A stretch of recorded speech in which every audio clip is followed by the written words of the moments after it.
Good morning, everyone. Thanks for joining us at 7. I'm Tracey McCain. And I'm Nicole Nalepa in for Caitlin Nuklo. And you are watching Eyewitness News right here on the Wax. And we have a lot of breaking news stories, a lot of follow-ups to get to.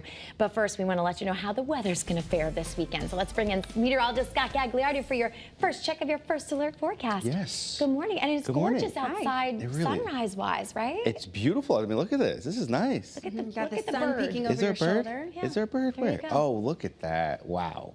Man, what a Friday. It's looking good out there. Temperatures, they're more mild than they were yesterday. Some towns in the upper 40s.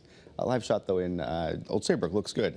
Notice your temperature change in a lot of areas. 10 to, in some cases, near 15 degrees in Danbury. Warmer now than you were this time yesterday, giving a reading there, 43. New Haven, 47. Now, we're cooler in some of the hill towns. Notice Tolland, 25. 23 and 28 through Willimantic. It feels like temperature, it really depends on where you are. There's some 20s and some 40s. So it depends on the level of the weight of the jacket you're going to need, basically, when you head out to work or school this morning. Now, as far as this morning, we're doing okay. But later on today, and it's towards sunset, clouds increase. And then notice what happens overnight. We could have some light to even moderate rain at times. It clears by morning. Saturdays looks good. But notice this wind shift out of the south and west. We're talking temperatures, they're going to skyrocket, at least for, say, make a line from Torrington through about Meriden and then down through Old Saybrook. Everybody south of there, near in the 70s. North of there, it could be in the 40s, maybe a pop-up rumble of thunder. It's not out of the question.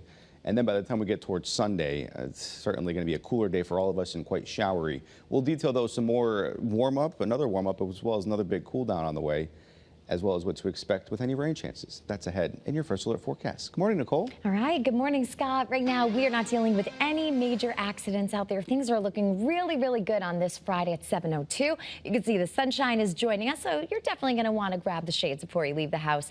We do have some delays typical for this time through Fairfield County. Just wanted to let you know about 95 southbound. They start around exit 26 for about 4 miles. 95 southbound in Stamford, right around exit 8. And then Trumbull on the Parkway southbound starting at exit 47 for about 2 miles. But again, all in all, a great morning. Your drive time's also looking equally great. And look at that. Even with the delays through Fairfield County, it'll still take you just an hour and 20 minutes to get to the George Washington Bridge from New Haven. That's your Connecticut Chevy First Alert traffic report driven by your Connecticut Chevy dealers. All right, developing right now, we're learning more about a devastating triple shooting in Wolcott. A mother, father, and son are now dead, and the details are horrifying. Your reporter, Marcy Jones, has the latest right now near the home that is in Wolcott. Now that it's starting to get a little bit lighter, you can see more clearly where police have focused their efforts. This is at the end of Bound Line Road, still closed off to all traffic out here. While police are on scene almost 12 hours after this tragedy occurred, that really speaks to the intensity of the investigation. According to Wolcott Police, officers were called to a home on Bound Line Road just before 6:30 Thursday evening for a shooting. When they arrived, officers located a man who made the 911 call outside. Inside the home, officers discovered 3 people shot.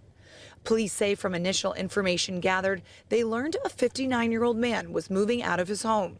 His 34-year-old son, along with his son's friend, was assisting the move.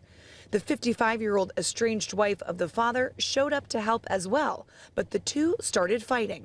When the son and friend tried to intervene, the father shot the mother and his son, and in return, the friend shot the father. The chief of police says he expects the crime scene to be active for a while. It's going to be active for hours and hours. You know, we're just doing a search warrant now.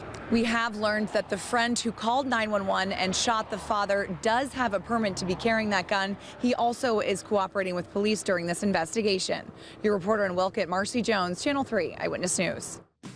Well, now to news breaking overnight. 2 powerful earthquakes rock Southeast Asia. Those earthquakes caused massive damage in Myanmar, with the tremors being felt all the way in Thailand. The U.S. Geological Survey says the first earthquake registered a massive 7.7 magnitude. Then a strong aftershock followed 12 minutes later, registering at 6.4. That led to evacuations in both areas and caused a skyscraper under construction to collapse. Officials say at least 3 people were killed. Another 50 are hurt and 90 are missing.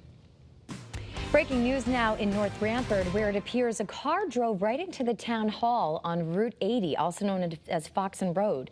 Now, this is video that was taken about an hour ago when a tow truck was pulling away the vehicle that was allegedly involved. So we are trying to find out some more information from police about how this happened and how the condition of the driver is. So we'll continue to stay on top of that story for you. Also breaking in Wallingford right now, fire crews are on the scene putting out hot spots from a house fire on Clifton Street. You can see one side of the home is completely burned as fire crews are now work to figure out how it started. They had hoses out, and now also the side of the neighbor's house you can see was burned as well. We'll keep you updated, and if anybody was hurt, those updates you'll find right here on WFSB.com.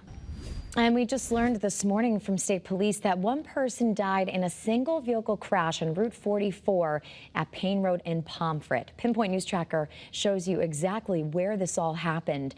They have not identified the victim, but they say that the car ended up catching fire after the crash.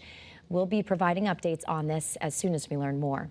And the Waterbury woman accused of torturing her stepson for over 2 decades at their home will be facing a judge for the second time in just a matter of 48 hours. Your reporter Roger Susanen is there before the court hearing and picks up our coverage from there.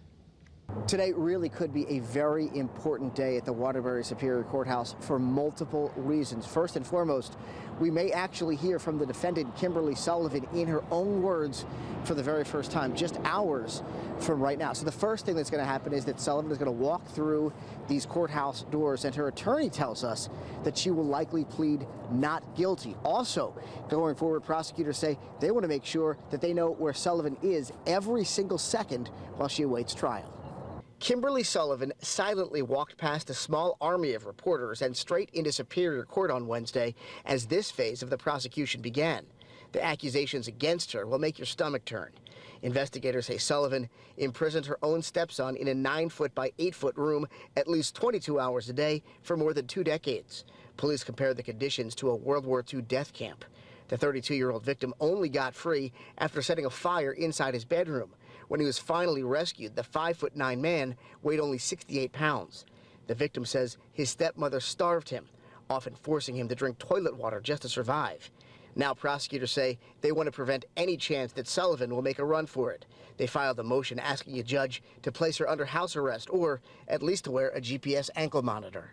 Now, despite all of these horrific allegations, Sullivan continues to deny any wrongdoing. That's why she's going to plead not guilty again, according to her attorney. Her lawyer also says he'll fight any motion that would impact the conditions of her release because he says there is no evidence that she would be a flight risk in this case. We're going to have multiple crews in the courtroom, and we'll bring you any developments as they happen. We're in Waterbury this morning. I'm your reporter, Roger Susanen, Channel 3 Eyewitness News. And developing right now in Wethersfield, several agencies ended up conducting a large investigation overnight at a business on the Silestine Highway. We know the police, firefighters, and OSHA were all there in the parking lot of a tree company. Now, there was still very limited information, but we are reaching out to police, and as soon as we have some new details, we'll be sure to bring them to you both on air and on the WFSB app. In New Haven, we're working to learn if police arrested a student for allegedly bringing a knife to school and threatening other students with it. Police say it happened at the Barnard Environmental Science and Technology School on Derby Avenue. The school teaches students in pre-K through 8th grade. Police say no one was hurt and quickly took the knife away from the student. One man is now in jail after leading police on a car chase in Southington and then hitting a cruiser. Southington police took Harrison Regan, seen here, into custody. He's from Ansonia. Police tried to stop his vehicle Wednesday night, but he drove away.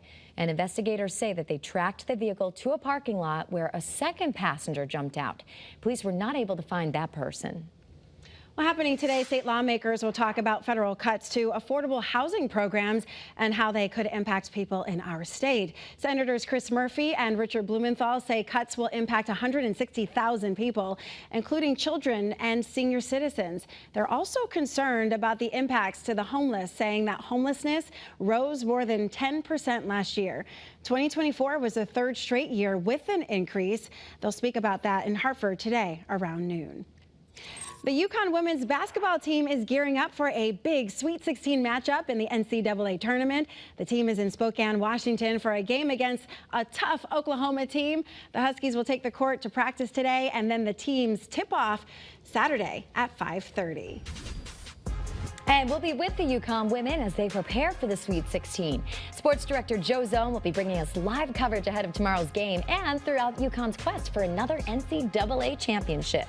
And a Connecticut battle is brewing in Allentown, Pennsylvania, as the UConn Huskies take on Quinnipiac in the NCAA Hockey Championship. Sports reporter Mark Robbins is on the road to Pennsylvania, and it is the first time the Huskies have ever made it this far in the tournament. Puck drops tonight at 5 with live coverage here on Channel 3 throughout the day. And as we get another check of your first alert forecast, the time right now 7:11. You're looking at New Haven right now. The sun is up and there's a few clouds way off in the distance, but temperatures, they're quite mild right along the shoreline. Notice the middle and upper 40s. Not expecting any rainfall though, at least for the daylight hours today. That will change once we get towards and closer to midnight. Now here's a live look in Mystic. A very pretty shot out there. A couple clouds. Not a big deal this morning. If you're heading out to work or school, specifically the bus stop, you might need the jacket in a few of the hill towns, light jacket along the shoreline. 50s for lunch and recess, and your drive home inland near 60. The drive home along the shoreline, mid-50s. Now, as far as your weather headlines, we're milder today. This weekend is a big swing in temperatures. We're talking near 70s for Saturday, much cooler for Sunday. And as much as there will be a few showers around, it's not a washout. There's more rain in the forecast, though, as well as more temperature swings. We'll have the latest details on that ahead in your full First Alert forecast. Nicole? All right. Thanks, Scott.